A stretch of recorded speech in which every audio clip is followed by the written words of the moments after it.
Tigilan na lang kaya natin maging mabait. Ganon din naman eh.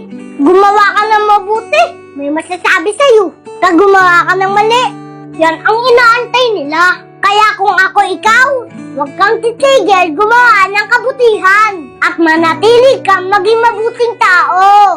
Huwag kang papaapekto sa sinasabi ng iba. Lahat yan may masasabi, tama man o mali ang ginagawa mo. Ang importante, malinis ang konsyensya mo at alam mo na mabuti kang tao. Hindi na natin kailangan i-please ang mga taong mali lang ang nakikita sa atin. Hindi na natin kailangan nagpaliwanag sa mga taong bingi pagdating sa mga tama natin. Huwag mong baguhin yung sarili mo para lang ikatuwa ng iba. Mabuhay ka ng payapa at walang tinatapakan na tao. May pananalig sa Diyos at marunong rumispeto. Yun lang, Master. Sigurado ako na magiging payapa ang buhay mo.